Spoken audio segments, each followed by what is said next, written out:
টুনটুনি বোন, ও টুনটুনি বোন, কি হয়েছে টুনি তোমার? তুমি এভাবে কান্না করছো কেন? কি হয়েছে তোমার? আমাকে বলো। আরে বলো না বোন, কি আর বলবো দুঃখের কথা। আর টুনি বোন, কি হয়েছে বলো তো তুমি। একবার নয় দুইবার করে আমি বাচ্চা দিয়েছি। আমার সেই বাচ্চাগুলোকে আমি আমার কাছে রাখতে পারিনি। প্রতিবারই ওই দুষ্ট শিয়াল কোনো না কোনো উপায়ে আমার বাচ্চাগুলোকে খেয়ে নিত। আর এইবারও আমার বাচ্চা ফোটানোর সময় হয়েছে, কিন্তু ওইসব কথা ভেবে ভেবে আমার খুব কষ্ট হচ্ছে। যদি এইবারও আমার ছানাগুলোকে হারাতে হয়। আর তখন সেই মিষ্টি হাঁস তার ছানা হারানোর কথাগুলো খুলে বলে টুনিকে। এইসব কথা শুনে টুনি আর হাঁস মিলে একটি বুদ্ধি বার করলো। সে দুষ্টু শিয়ালকে একটি উচিত শিক্ষা দিবে। এই জঙ্গল থেকে সেই পাজি শিয়ালকে বের করে দিবে চিরদিনের জন্য। আর এই কথা শেষ করে তারা দুজন রওনা দিল বাড়ির উদ্দেশ্যে। আর যখন তারা তাদের বাড়ির দিকে রওনা দিল, তখনই সেই শিয়ালটি তাদের সামনে চলে আসে। তখনই সেই শিয়ালটি তাদের সামনে এসে দাঁড়ায়। বাহ, আজকে সূর্য কোন দিক দিয়ে উঠেছে? আমি তো একটাও শিকার পাই না। আজ দেখি আমার কপালে দুটো শিকার জুটে গেছে। বাহ বাহ, কি মজা। আর তখন সেই মিষ্টি হাঁস বয়ে বয়ে শিয়ালকে বলে, তুমি এখানে কেন শিয়াল ভাই? আরে বোকাচন্ডী তুমি কি এইটাও বুঝো না? আমি যে এখানে এসেছি কারণ তোর কপালে আজকে মরণ লেখা আছে।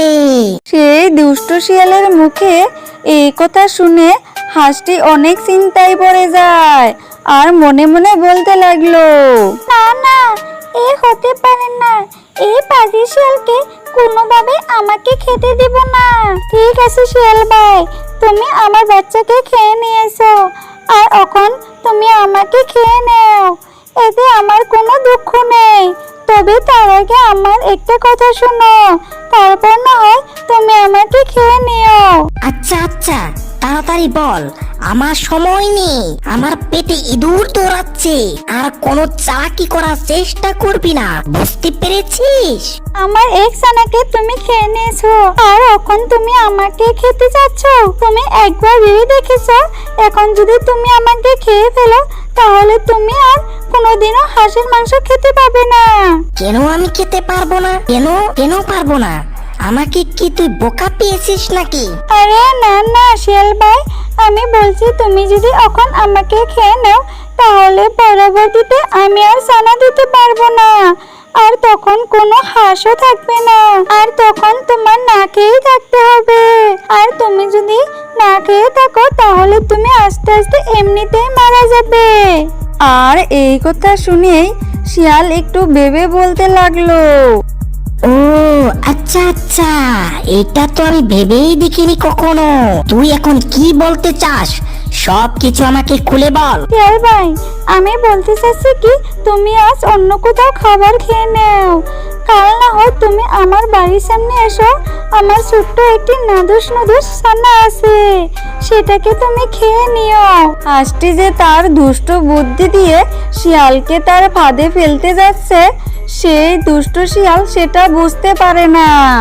আর তখন শিয়ালটি বলতে লাগলো, ও আচ্ছা আচ্ছা, খাবারের জন্য আমি যে কোনো জায়গায় যেতে পারি। তুই কিন্তু কাল তোর ছানাটাকে নিয়ে আসিস। আমি সকাল সকাল তোর বাসায় সামনে চলে যাব।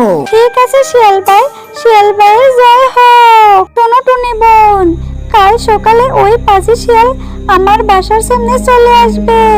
তখন তুমি কি করবে বুঝতে পেরেছো? আমি যা বলি তুমি মন দিয়ে শোনো। ওই পাজি শিয়াল যখনই আমাদের বাসায় আসবে, তখন আমি শিয়ালের সাথে কথা বলে শিয়ালকে আমি আমার কথার ফাঁদে ব্যস্ত রাখবো। তুমি তখনই শিয়ালের পিছন থেকে এসে শিয়ালের লেজটা তুমি কেটে দিবে। তাই ওই বদমাশ শিয়ালের উচিত শিক্ষা হবে, আর ওর লেজ কাটা যাওয়ার জন্য এই জঙ্গলে মুখ দেখাতে পারবে না। আর লজ্জাতে ও এই জঙ্গল থেকে চিরদিনের মতো চলে যাবে। বুঝতে পেরেছো এখন টুনি বোন? আচ্ছা ঠিক আছে হাসি বোন, তুমি একদমই ঠিক কথা বলেছ। আমি তাই করব, তুমি যা যা আমাকে বলবে। এইভাবে রাত হয়ে যায়। পরের দিন সকালবেলায় সকাল হতে না হতে হাঁস আর টুনি বুদ্ধি করে শিয়ালকে ফাঁসানোর সবকিছু রেডি করে রাখে, আর সবাই সেখানে শিয়ালের জন্য অপেক্ষা করে থাকে।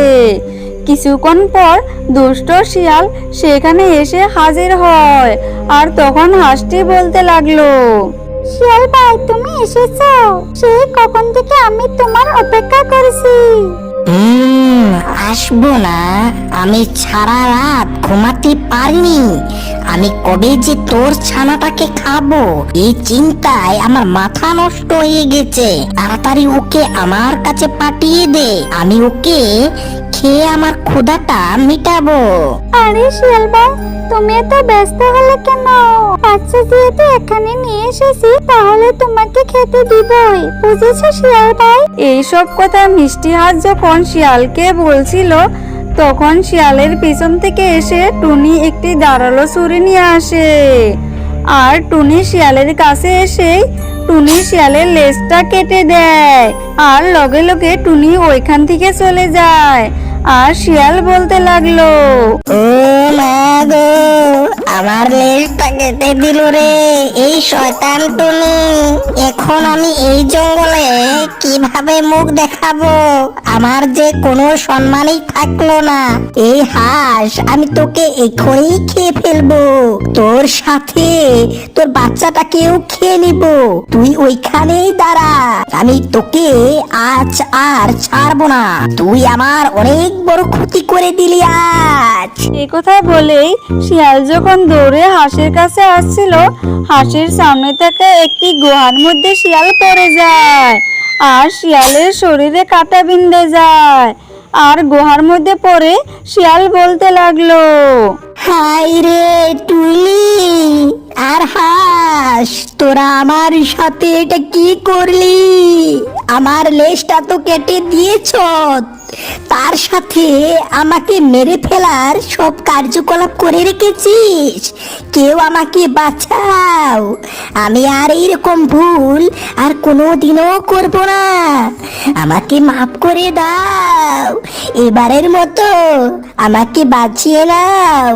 আমি যে আর কাটার কষ্ট সহ্য করতে পারছি না। শুয়েছে, এখন বেশ কেমনে লাগে? যখন তুই অন্যদের বাচ্চা খাস তখন তোর মনে পড়ে না যে তার মার কেমন লাগতে পারে? এখন মজা বুঝ। এই বলে হাঁস আর তার ছানাটি সেখান থেকে চলে যায়।